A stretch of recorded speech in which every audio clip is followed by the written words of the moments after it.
यो सहरको भिडमा हामी हराएका नाम नक्सामा छैनौं हामी तर्छ आफ्नै पहिचान दिनको त्यो छाना सपना बुनेको ठाउँ आज ठुलो बनेर किन हरायो त्यो गाउँ हातमा त्यो श्रम आँखामा सानो उज्यालो भोलिको आशामा बाँच्थ्यौं यही थियो सहारा तर एकैछिनमै आयो आँधी जस्तो समय सपना नै खोज्ने कस्तो यो नियम हामी चुपचाप सहिरह्यौं आवाज दबाइयो तर मुटु भित्रको सत्ता कहिल्यै नमरियो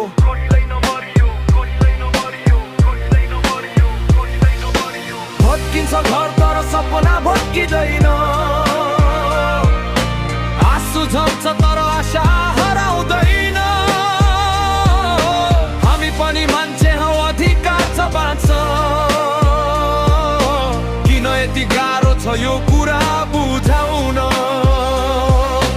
सुन्ने कोही छ कि हाम्रो यो पुकार न्यायको ढोका खोल अब ढिला नगर अँध्यारो छ अहिले तर देखिन्छ उज्यालो एक दिन हाम्रो पनि हुनेछ आकाशको भाग सानो त्यो बच्चा किताब समातेर रोयो मेरो घर कहाँ भनेर आमा खोज्यो आमाको आँखामा आँसुको भेलो उत्तर थिएन कुनै चुप लागेर बस्यो खेल यो माटोमा जन्मियौं यही पसिना बगायौं तर किन सधैँ हामीले मात्रै दुःख कमायौं सहर बनाउने हात आज किन खाली भयो हाम्रो सपना नै किन अपराध जस्तो भयो जीवन सस्तो छैन तर किन सस्तो बनाइयो गरिब हुनु मात्र किन दोष कहरियो हामीले मागेको त सानो एक कुनो मात्र किन त्यसैमा पनि देखियो बाधा अपार कानुनको कुरा आयो तर माया हरायो मानवताको बाटो किन यति टाढा भयो भत्किन्छ घर तर सपना भत्किँदैन आँसु झर्छ तर आशा हराउँदैन हामी पनि मान्छे हौ अधिकार छ बाँच्न किन यति गाह्रो छ यो कुरा बुझाउन हामी चिच्याउँछौँ आवाज सुनिदेऊ न्यायको बाटोमा हामीलाई साथ देऊ अँध्यारो छ अहिले तर डर छैन अब हामी उठ्नेछौँ फेरि बलियो भएर सब यदि विकासले मुटु नै च्यात्छ भने त्यो विकास होइन त्यो त पीडा हो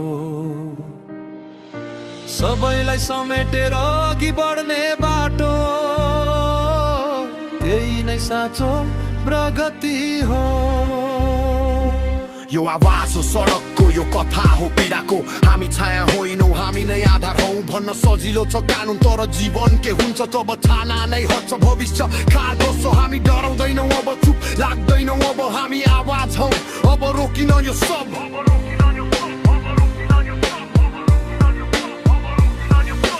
भत्किन्छ घर तर सपना भत्किँदैन हाम्रो आवाज कहिले हराउँदैन हामी पनि यही माटोका सन्तान हामीलाई पनि देऊ एउटा सान सुन्ने समय आयो अब चुप लाग्दैनौ न्याय नपाएसम्म हामी हार्दैनौ अँध्यारो टुट्नेछ उज्यालो आउनेछ हाम्रो सपना एक दिन पुरा हुनेछ सपना एक दिन पुरा हुनेछ